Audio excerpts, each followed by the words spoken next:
Está connosco numa informação privilegiada de quinta-feira o bastonário da Ordem dos Advogados, João Massano. Muito boa noite. Muito Obrigada boa noite. pela presença aqui no NAU. Mais um advogado, neste caso de José Sócrates, um ex-primeiro-ministro que renunciou naquilo que muitos apontam como manobras para tentar adiar este julgamento que já se arrasta, não o julgamento, mas o caso já se arrasta há mais de 10 anos. Qual é a posição que tem sobre esta questão de constantes renúncias?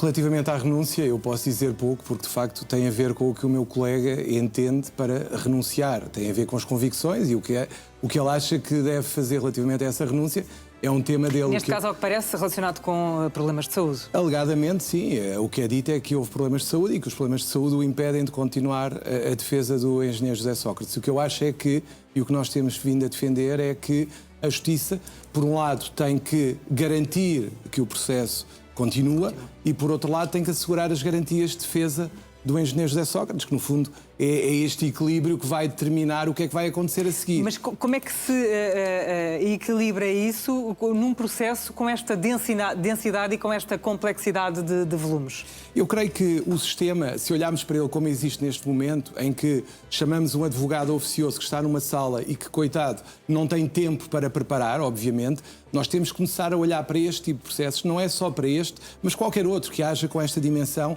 em que tenha que entrar um advogado nomeado pela Ordem dos Advogados. Ou seja, o que nós defendemos é que haja uma espécie de task force para este tipo de processos, que estude os processos e que assista às sessões e que, caso aconteça uma situação destas, esteja pronto a assumir temporariamente o patrocínio. Para evitar que estas delongas continuem e que se arrastem. Haveria, neste caso, um plano B, sempre que houvesse uma renúncia. Tem que haver um plano B, porque, repare, se não houver um plano B, o que é que pode acontecer? Se houver... Mas isso aplicado sempre a casos assim, com esta complexidade e com esta densidade. Se for um caso com menor complexidade, em princípio, 4, 5 dias dará para preparar a defesa do arguido, ou até menos. Agora, num caso com o número de volumes que este tem, com as teras de informação que existem, é impossível alguém em 4, 5 dias conseguir perceber sequer o início do processo. Porque não é fácil entrar neste processo e todos reconhecemos isto. Atirar alguém de repente para um processo destes, é óbvio que essa pessoa vai fazer um papel, no fundo, de representação, porque não tem capacidade para, em tão pouco tempo, apreender tudo. A menos que tenha qualquer capacidade de inteligência artificial para absorver tudo rapidamente. Absorver toda a informação. O advogado de José Sócrates que renunciou pediu 20 dias para o ex-primeiro-ministro nomear um novo defensor. 20 dias parece-lhe um tempo razoável? O que eu quero dizer é o seguinte, a questão dos 20 dias tem sido muito falada, mas o que se passa nos 20 dias é um advogado não pode renunciar com efeitos imediatos ao seu mandato, como é o caso. Ou seja, o que nós temos que ver é estes 20 dias são normalmente os 20 dias que demora ou que a lei dá para arranjar o tal advogado que vá substituir o advogado que está em funções. Agora, o que normalmente a lei também diz é que este advogado que está em funções tem 20 dias e durante 20 dias tem que assegurar o patrocínio precisamente para que não haja uma interrupção do julgamento ou outra situação qualquer, para que não haja prejuízo para o cliente. Mas o que é que está a acontecer na prática neste caso? Eu, neste caso, muito sinceramente, não sou médico, não sei o que é que se está a passar. O que eu digo é o advogado que tem mandato não pode sair a menos que tenha, naturalmente, uma doença grave ou uma situação grave que o impeça de continuar o julgamento, como parece ser a situação neste momento. O que nós temos que ver é a Justiça também não pode ficar dependente desta forma. Temos que criar mecanismos para solucionar a questão. Daí eu ter falado da necessidade de criarmos soluções extraordinárias para processos desta complexidade. E isso passa, naturalmente, por termos alguém capaz de assegurar este tipo de situações, porque o que a lei prevê é que não haja quebras na defesa. E o que é preciso acontecer na prática para que, por exemplo, essa solução que está a apresentar, quando vai a estas renúncias, possa ser posta em prática? Neste momento, o que está em causa é, nós estamos a falar, nós, Ordem dos Advogados, estamos a falar com o Conselho Superior da Magistratura, no sentido de colocar em prática esta solução, não é só para o caso Marquês, é para todos os casos similares a estes complexos, em que, de facto, alguém para entrar não consegue entrar rapidamente e também não se quer que a Justiça pare. Porque a advocacia não quer que a Justiça pare. Nós queremos é que a Justiça chegue ao fim e venha uma decisão. E é isso que a Ordem dos Advogados naturalmente tem que assegurar. A Ordem dos Advogados não tem que se pronunciar sobre a validade ou não dos fundamentos invocados pelos advogados para saírem do processo. Agora, se o Tribunal entende que o processo tem que prosseguir, a Ordem dos Advogados tem que dar meios para que o Tribunal consiga prosseguir o julgamento. Pois a questão das nulidades e tudo isso é uma questão que naturalmente os tribunais superiores é que vão ter que tomar a decisão. Nesta altura em que falamos, já teve alguma resposta a essa ideia que foi apresentada? Nós já estamos a trabalhar no sentido de criar uma lista para esse efeito. Eu espero que durante a próxima semana essa lista esteja já em vigor. Claro que a pessoa que for nomeada não consegue imediatamente assumir a representação sem ter um tempo mínimo, obviamente, para assegurar essa defesa. Mas essa ideia foi bem recebida? Foi. Felizmente, sim. Vamos abordar também outro tema que tem marcado a atualidade, nomeadamente o dia de hoje, tem a ver com 2 agentes da PSP, de uma esquadra de Lisboa, do RAT deste caso. São acusados de mais de 30 crimes, 36 crimes, entre eles tortura, violação, abuso de poder. O facto da denúncia ter partido da Direção Nacional da PSP é importante para que este caso não crie, de certa forma, um alarme entre a população sobre a forma como agem as forças de segurança? Eu felicito pela pergunta, porque, de facto, em vez de focarmos no negativo, focamos-nos no positivo. E o positivo é, efetivamente, que o sistema funcionou. Ou seja, foi a própria PSP que conseguiu verificar que havia situações que não eram admissíveis numa PSP. É porque havia vídeos destes alegados atos de tortura e de violação a circular num grupo Mas quantas fechado. vezes não vimos os superiores a tentarem cobrir situações? E neste caso não aconteceu isso e, portanto, eu felicito a PSP por isso. Porque, repare, é óbvio que quem guarda ou guarda é a grande questão.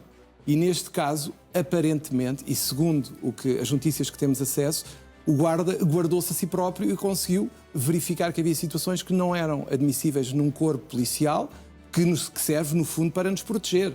Nós temos que confiar na polícia, porque se nós não confiarmos na polícia, vamos confiar em quem? E, a partir do momento em que a própria PSP consegue reagir, eu faço votos para que continue assim, acho que é um bom sinal para a sociedade portuguesa, porque a PSP, quando, entre aspas, se porta mal, ter a capacidade de reagir e tomar uma atitude, é de felicitar, obviamente. Até é a grande reflexão que se deve tirar deste caso, que todos temos que acreditar será um caso pontual e não eu acredito algo... que sim, eu quero acreditar que as pessoas que estão na PSP são pessoas de bem e temos que acreditar. Ou seja, eu não sou ingênuo ao ponto de achar que todos os polícias são bons e que os ladrões são todos maus, nada disso. Já essa história dos polícias e ladrões, para mim, já foi há alguns anos. Agora, neste momento, o que se passa é, de facto, eu enalteço, porque nós, se temos metade do copo vazia e metade cheia, acho que devemos passar uma mensagem positiva às pessoas. Neste caso, o sistema funcionou. Provavelmente iremos falar em próximas semanas ou até hoje de situações em que o sistema não funciona e também temos que as apontar. Neste caso em concreto, que seguimento é que não pode deixar de ter este caso dos 2 agentes quando estão aqui em causa este tipo de crimes, de tortura, violação de pessoas que, enfim, alguns imigrantes que estavam indefesos? O primeiro facto que nós temos sempre que, naturalmente, salvaguardar é a presunção de inocência. Temos sempre que, até haver uma condenação em tribunal, obviamente, eles são inocentes. Agora, o que é importante é passar para a opinião pública que, enquanto não há uma decisão judicial, as instâncias superiores conseguiram reagir e tomaram atitudes. É importante, até para a salvaguarda dos próprios agentes. É importante para salvaguardar todos. E, por isso, parece-me que, neste momento, o que tem que acontecer é, espero que a justiça funcione e funcione o mais rapidamente possível e que a justiça seja feita, quer seja para absolver ou para condenar. O que é importante é haver uma decisão judicial que as pessoas compreendam. E isso parece-me que é o próximo passo. Vamos avançar para um outro tema. A Ministra da Justiça, Rita Alarcón Judice, presidiu a ação comemorativa do centenário da Ordem dos Advogados. Aconteceu no passado dia 9 de janeiro.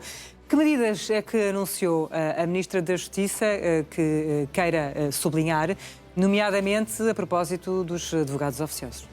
Eu queria sublinhar essencialmente uma coisa que eu não sei se todas as pessoas sabem, que é os advogados oficiosos são capazes de estar a trabalhar anos e anos num processo recebendo nada. E isso é uma coisa que é injusta e que, se eu lhe disser assim para trabalhar durante 1 ano ou 2 sem receber, provavelmente vai dizer que não vai aceitar. Mas é isto que acontece na justiça portuguesa atualmente. E os advogados oficiosos aceitam porquê? Porque eu acho que as pessoas têm o sentido de missão. As pessoas têm sentido de missão, porque, no fundo, esta função que nós exercemos na defesa dos mais carenciados, se não fomos nós, quem é que os vai defender em tribunal, quem é que vai patrociná-los em tribunal? São os advogados.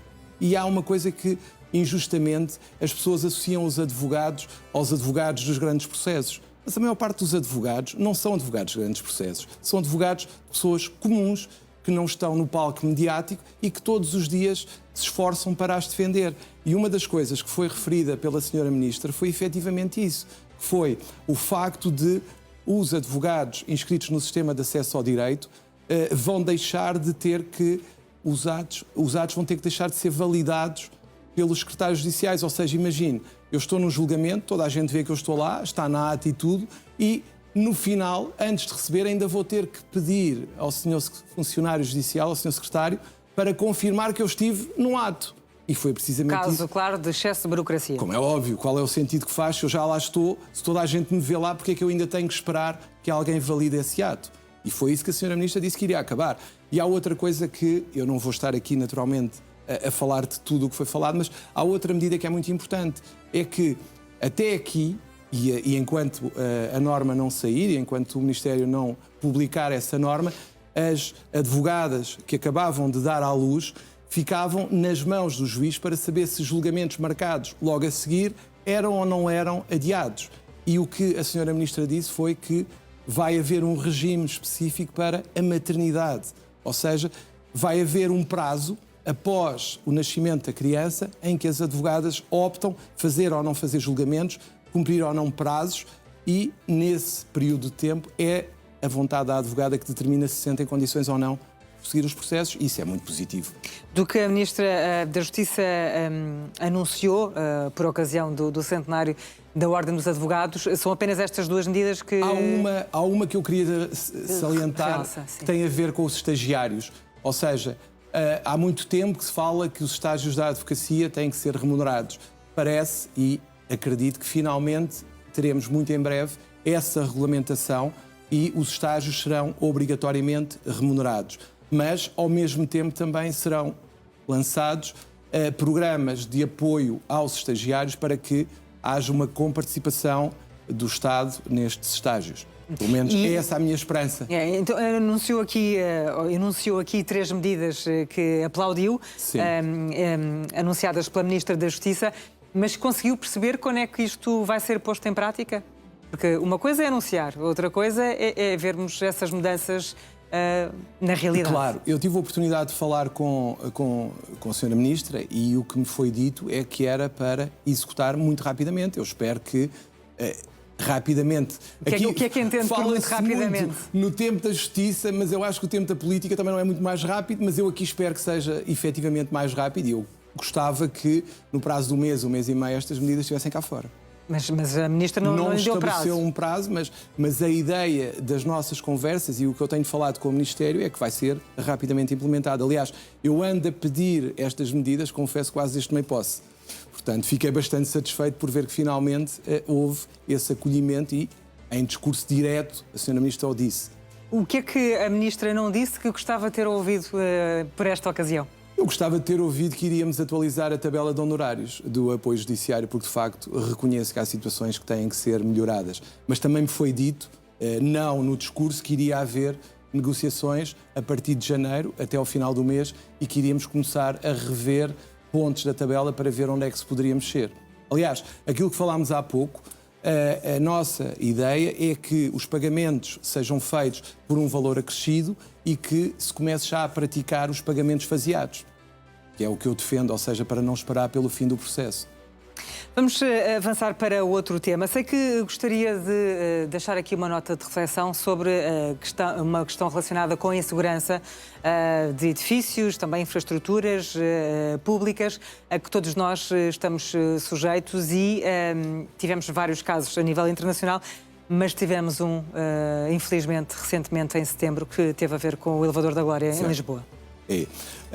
Eu deixei essa nota porque, de facto, acho que nós, muitas das vezes, estamos todos a brincar com o perigo. O Elevador da Glória, como referiu, obviamente, é um caso em que nós verificámos que houve um nacional porreirismo. Ou seja, provavelmente quem faz a manutenção está a olhar para o telemóvel ou mais preocupado com mensagens ou com redes sociais, em vez de estar concentrado no que está a fazer, mas todos fazemos o mesmo. Foi com essa ideia que ficou dos relatórios que, entretanto, saíram cá para fora? Eu não fiquei... Claro que não está lá escrito isto, mas o que eu pergunto é quantas vezes nós não vemos pessoas a desempenhar funções de certa responsabilidade e estão com o telemóvel na mão ao mesmo tempo? Diga-se, por exemplo, a conduzir. Quantas vezes não vês pessoas a conduzir no trânsito e a mandar mensagens ao mesmo tempo? Todos nós o fazemos, provavelmente, muitas vezes até inconscientemente. Mas o que eu quero refletir aqui é o seguinte, é que há uns anos estivemos no Brasil numa discoteca, morreram mais de 240 pessoas, acho que era uma discoteca que se chamava Kiss, ali podíamos dizer que era o terceiro mundo, mas agora na Suíça é um país de primeiríssimo mundo, apontado como um país moderno, com grandes condições e, afinal, houve falhas gravíssimas na segurança. E eu pergunto, quantos dos estabelecimentos de diversão noturna em Portugal têm as condições adequadas de segurança para todos nós, lá estamos dentro, se acontecer algo que seja um incêndio, por exemplo? Tem grandes dúvidas sobre isso? Claro que tenho. Então, acho que quando na Suíça acontece uma situação destas, quando há pouco tempo tivemos o elevador da Glória, a questão que eu coloco é todos estamos seguros quando vamos a estabelecimentos de diversão noturna, por exemplo, ou outro estabelecimento em que estejamos com muitas pessoas. Se houver uma situação de tragédia, conseguimos todos fugir rapidamente. As portas de emergência, as saídas de emergência estão como devem estar desobstruídas? Ou é mais importante impedir que as pessoas saiam sem pagar? Como muitas vezes acontece e como aparentemente aconteceu na Suíça. Tanto que a senhora, inclusivamente, a primeira preocupação dela foi ir à caixa registradora, tirar o dinheiro em vez de ajudar as pessoas a salvarem-se. E nesse caso, o que é que lhe daria uma maior segurança? Fiscalização. O que é que nos daria... Fiscalização. Fiscalização, obviamente. É a fiscalização que tem que nos assegurar as condições de segurança em determinadas situações, seja um elevador, seja um estabelecimento de diversão noturna, seja qualquer outro local público. Eu gostava de ter a confiança nos serviços que fazem a fiscalização, por exemplo, no elevador do seu prédio, no elevador do meu prédio. E será que temos todos essa confiança a 100%? No caso, já que falou, no caso do elevador da Glória, ainda não há um relatório final, ainda estamos a aguardar, já houve relatórios preliminares, mas ainda não há esse relatório final. O que é que não pode deixar de acontecer relativamente a este caso que fez várias vítimas mortais? Eu acho que quando há uma situação de responsabilização por falhas de segurança, aquilo a que nós assistimos muitas vezes é que há uma cadeia tão grande de pessoas envolvidas que acabamos muitas vezes por chegar à conclusão que ninguém é responsável. Ora, muitas vezes nós temos pessoas com nomes pomposos, CEO, CFO, se o que for, e depois o que é que acontece? No final, todos dizem que não tinham responsabilidade porque abaixo deles havia alguém que devia ter visto não sei o quê e não viu. Ora, parece-lhe que é o que pode acontecer neste caso? Eu temo que isso possa acontecer, mas faço votos para que não aconteça. Porque, caso contrário, obviamente, todos ficaremos, mais uma vez, que imagem, a desconfiar da se isso por acaso acontecer e a culpa vier a morrer solteira, neste caso tão grave como foi o acidente do elevador da Glória, que imagem é que isto passa? Péssima, obviamente. Há pouco falámos da PSP e da forma correta como se comportou nesta situação. Se por acaso se chegar a final e se verificar que o Tribunal não conseguiu apurar quais as causas do acidente e se houve ou não houve responsáveis, caso não haja uma justificação, por exemplo, para ninguém ser responsabilizado, uma justificação que seja aceitável por todos, é óbvio que ninguém ficará contente e todos ficaremos a desconfiar do sistema judicial e eu sinceramente espero que se consigam apurar as causas e que se de facto não houver responsáveis pelas causas que provocaram o acidente, obviamente ninguém deve ser condenado, mas espero que as causas sejam apuradas e que, se houver responsáveis, naturalmente que sejam condenados.